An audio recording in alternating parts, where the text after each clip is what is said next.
अस्सलाम वालेकुम नाज़रीन, मिसमराइजिंग मुज़म्मिल में एक दफ़ा फिर खुशामदीद। मैं हूं आपका होस्ट मुज़म्मिल हसन। व्यूवर्स, आज हम जिस बारे में बात करने जा रहे हैं या जिस बारे में ये मेरी वीडियो है, वो है एक छोटा सा वाक़या जो मेरे साथ पेश आया लास्ट वीक में।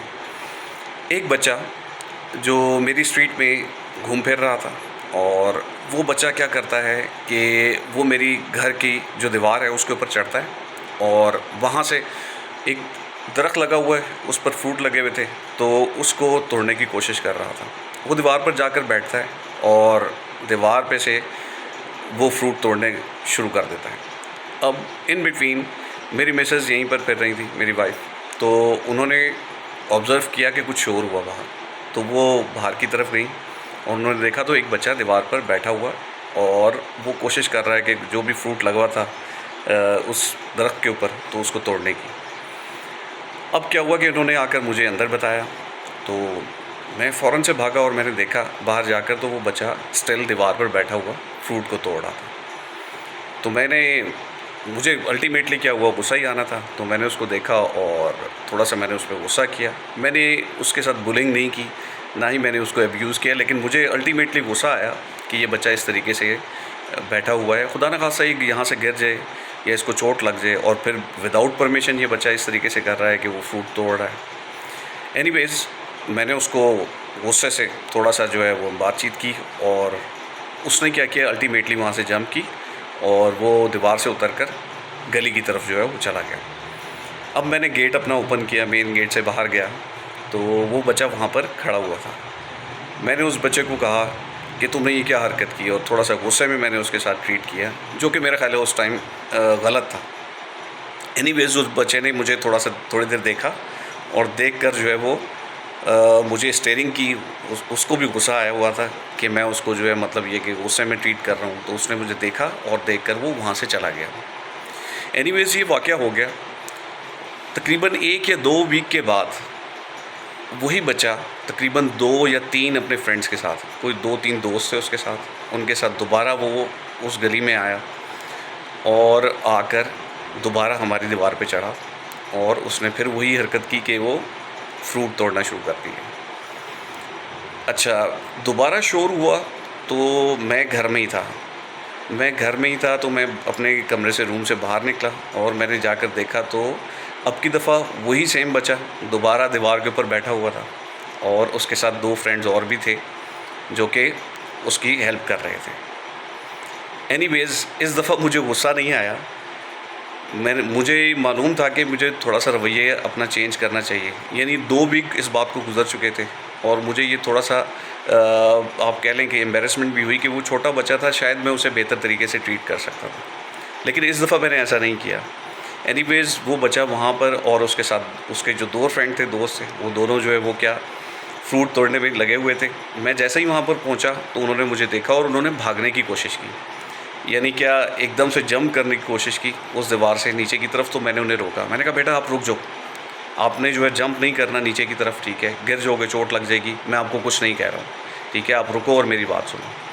तो एनीवेज़, फिर भी उनमें से 1-2 बच्चों ने जो है वो ये समझा कि शायद मैं उनको जो हूँ शायद मारूँगा, या शायद आज ज़्यादा डांटूँगा, या इस तरह की कोई पनिशमेंट करूँगा उनके साथ। तो मैंने उन्हें ये बड़े प्यार से तरीके से मैंने उनको रोका, तो उन्हें ये लगा कि शायद इस दफ़ा की जो इनकी ट्रीटमेंट होगी डिफरेंट होगी, और अल्टीमेटली मेरे माइंड में भी यही था कि मैं उनको डिफरेंटली ट्रीट करके देखता हूँ कि इस दफ़ा ये एक्चुअली क्यों कर रहे हैं ऐसा, इस तरीके से क्यों कर रहे हैं कि बार-बार ये आते हैं और उस दीवार पे चढ़कर और फ्रूट तोड़ने की कोशिश करते हैं। एनीवेज़, वो तीनों बच्चे आराम से नीचे से दीवार से उतरे, और दीवार से उतरने के बाद जो है वहाँ पर खड़े हो गए। जब मैंने उन्हें कॉन्फिडेंस दिया कि मैं उनके साथ कुछ गलत नहीं करने वाला, तो वो रुक गए, और रुकने के बाद मैंने उन बच्चों को जो है वो बड़े प्यार से ट्रीट किया और उनको अपने घर के अंदर ही ले आया।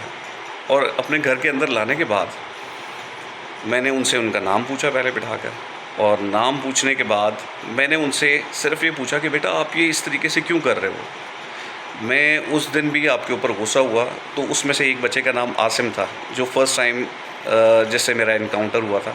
तो आसिम से मैंने इन पर्टिकुलर पूछा कि बेटा आप क्यों ऐसा कर रहे हो, खुदा न खास्ता आप यहाँ से गिर जाओ। उस दिन भी मुझे गुस्सा आया, और विदाउट परमिशन आप जो है वो यहाँ से जो है वो फ्रूट तोड़ कर ले जा रहे हो, तो ये आपके लिए क्या है, नुकसानदेह हो सकता है। आप क्यों ऐसा कर रहे हो? अगर शायद मेरी जगह कोई और होता तो शायद आपको डिफरेंटली ट्रीट करता, लेकिन मैंने उस टाइम भी आपके साथ क्या गुस्सा किया, आपको कुछ ऐसा ख़ास मैंने जैसे कहना चाहिए कोई खुदा न खासा पनिशमेंट नहीं की, या मेरे माइंड में कोई ऐसी बात नहीं थी कि मैं आपको कोई नुकसान पहुँचाऊँ। लेकिन आपने आसिम ऐसा क्यों किया? तो आसिम ने मुझे बताया कि आपके माइंड में अंकल ये आ रहा होगा कि शायद हम शरारत की वजह से ऐसा कर रहे हैं, लेकिन ऐसा नहीं है। मैं एक गरीब फैमिली से ताल्लुक़ रखता हूँ और उस दिन मुझे भूख लगी हुई थी, सच बात ये है, और मैं अफोर्ड नहीं कर सकता ये फल। तो मैंने इसलिए कोशिश की कि मेरा दिल कर रहा था कि ये फ्रूट खाऊं, तो मैंने दीवार पर चढ़कर वो फ्रूट तोड़ने की कोशिश की, और कुछ फ्रूट मैंने तोड़ भी लिए और कुछ खाए भी।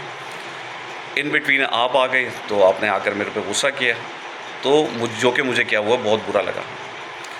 इस वजह से मैंने ये उस टाइम ठान लिया कि मैं दोबारा आऊँगा और दोबारा आकर जो है मैं ये दोबारा फ्रूट तोड़ूँगा, क्योंकि आपने गुस्सा किया था तो मुझे वो बुरा लगा था, तो मेरे दिल में एक ज़िद सी बैठ गई और मैंने दोबारा ये हरकत की। Anyways I was totally surprise कि मेरा बिहेवियर उस बच्चे के जहन के ऊपर उसका कितना बुरा असर हुआ, और उसने उसको किस तरीके से ज़िद बना लिया, और वो दोबारा आया और विद प्लानिंग आया और 2 बच्चों के साथ आया। तो मासूम बच्चा है, आई नो दैट कि उस बच्चे की भी इमोशंस हैं। मुझे नहीं मालूम था कि वो इस तरीके से मेरा रवैया या बैड बिहेवियर उसके दिमाग के ऊपर इस तरीके से असर छोड़ेगा। खैर एनीवेज़ मैंने उससे बातचीत की, और बातचीत करने के बाद मैंने उसे ही कहा, एक का नाम आसिम था और उसमें जो दूसरा लड़का था वो बाबर, और तीसरा जो था वो हफ़ीज़ नाम का बच्चा था। ये 3 बच्चे थे। इन तीनों बच्चों को खैर मैंने बड़े प्यार से उस दिन ट्रीट किया, और इन बच्चों ने खैर इनके बिहेवियर ने और इनका जो रिस्पॉन्स था, उसने मेरे लिए एक बहुत बड़ा लेसन छोड़ा कि बाज़ दफ़ा हमारे जो इंसानी रवैये हैं, इन पर्टिकुलर अगर देखें तो बच्चों के साथ, वो इतना डीप इम्पैक्ट रखते हैं कि वो बच्चों की दिमागी जैसे कहना चाहिए ख़राबी की तरफ उनको लेकर जा सकते हैं, या फिर उनको ज़िद की तरफ लेकर जा सकते हैं, या उनके अंदर कोई बुराई का एलिमेंट पैदा कर सकते हैं।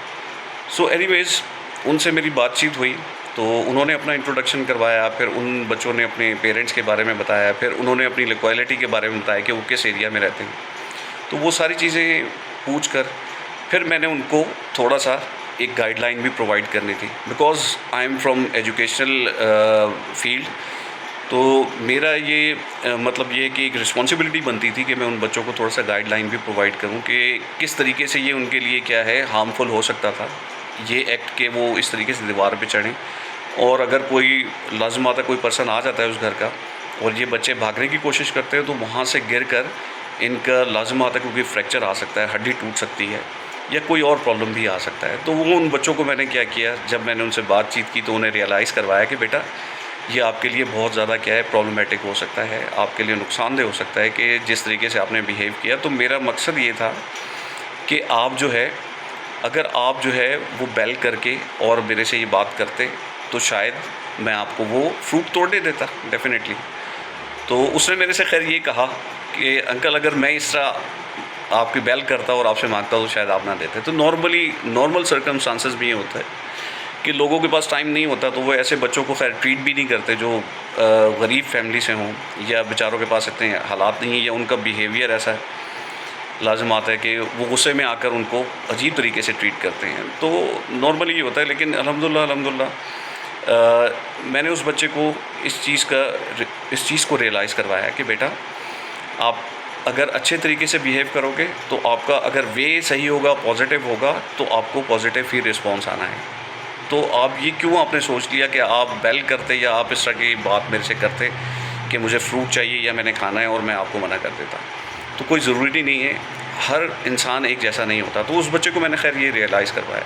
एनीवेज़ उस बच्चे के साथ फिर मेरा थोड़ा-सा टाइम गुज़रा, उन 2 बच्चों के साथ भी मेरा थोड़ा टाइम गुज़रा। मैंने उनको जानने की कोशिश की, फिर मैंने उनको थोड़ा-सा रिलैक्स किया, ताकि वो क्या हों, रिलैक्स होकर अच्छे तरीके से अपने बारे में बता सकें और अपनी फ़ैमिली के बारे में बता सकें।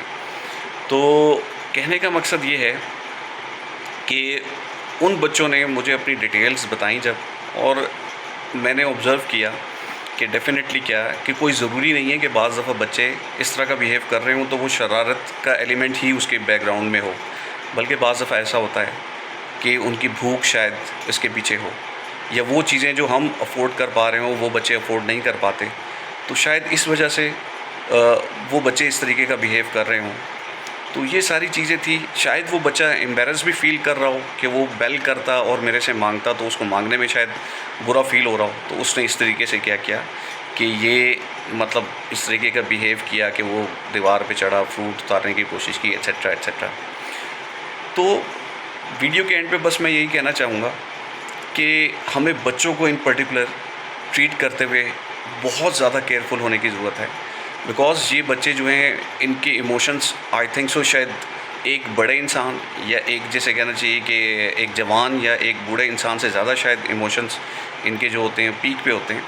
तो अगर हम इनको सही तरीके से ट्रीट नहीं करेंगे तो लाइफ़ टाइम इनके शायद दिमाग में वो चीज़ बैठ जाएगी, हमारा शायद बैड बिहेवियर जो हमारा इनकी तरफ होता है और इसके अगेंस्ट जो रिस्पॉन्सेज इनके दिमाग में जनरेट होते हैं वो क्या है, प्रॉब्लम कर सकते हैं। तो इन पर्टिकुलर हमें ख़्याल रखना चाहिए कि अगर इस तरीके के बच्चों के साथ या किसी भी बच्चे के साथ either he is from your family और आउटसाइड, आप उसको क्या करें, बिहेव करें पॉजिटिवली, ताकि उसके दिमाग पे कोई नेगेटिव इम्पैक्ट ना पड़े। और अगर वो उस वक्त उसके अंदर वो ज़िद पैदा हो गई तो शायद आने वाले वक्तों में क्या है, वो बहुत बड़ा जो है प्रॉब्लम क्रिएट कर सकता है सोसाइटी के अंदर, और नेगेटिविटी उसके लाइफ टाइम उसका हिस्सा बन सकती है उसके कैरेक्टर का। तो you have to be careful. जैसा कि मुझे भी रियलाइज़ हुआ, उस बच्चे ने मुझे एक लेसन दिया कि हमें क्या है अपने बिहेवियर जो है, चाहे हम किसी बच्चे को डील कर रहे हैं, चाहे हम किसी जवान को डील कर रहे हैं, चाहे किसी मर्द को डील कर रहे हैं, चाहे किसी औरत को डील कर रहे हैं, we have to be careful.